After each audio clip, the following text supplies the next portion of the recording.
আসসালামু আলাইকুম দর্শক, স্বাগত জানাচ্ছি নাজমাস কুকিং স্টুডিওতে।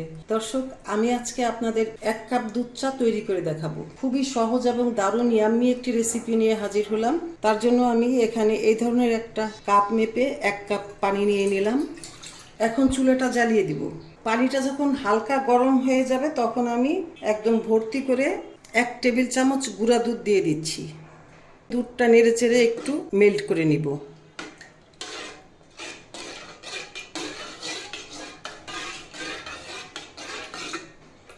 এখন এই দুধ আর পানি ফুটে ওঠা পর্যন্ত অপেক্ষা করব।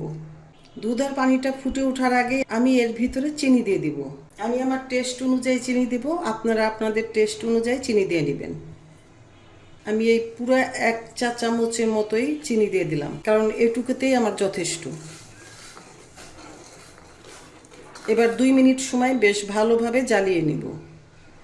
চুলার তাপটা কিন্তু কমিয়ে রাখা আছে, যেহেতু আমার পাতিলটা ছোট এবং চাও কম, তাই আমি খুব বেশি বাড়িয়ে চা বানাবো না। চুলার তাপটা একটু কমিয়ে নিয়ে চাটা বানিয়ে নিব। এই যে বলক উঠে গেছে, এখন বারবার নেড়ে নিব যাতে করে সর না পড়ে। এখন আমি চা পাতা দিয়ে দিব। 1 চা চামচ চা পাতা দিয়ে দিলাম। এই যে হাফ চা চামচ, আরও হাফ চা চামচ দিয়ে দিলাম। এখন নেড়ে নিব।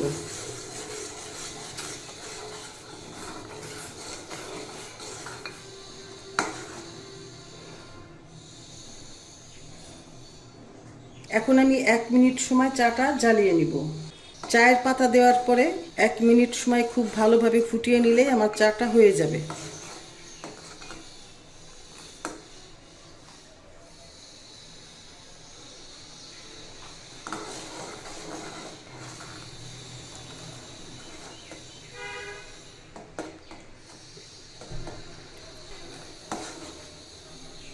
উপরে যাতে সর না পড়ে, তাই আমি চাটা বারবার এভাবে করে নেড়ে নিচ্ছি।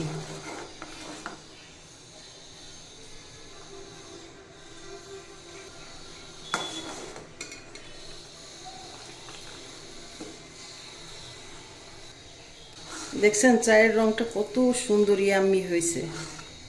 এই যে দেখুন, চাটা খেতে কিন্তু দুর্দান্ত মজা হবে।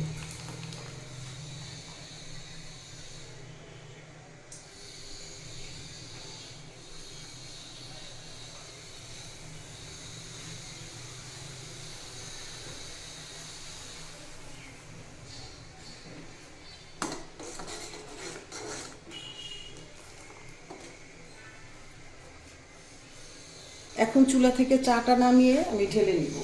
এখন এই কাপটাতে আমি চাটা ছেঁকে নিব। এই যে দেখুন,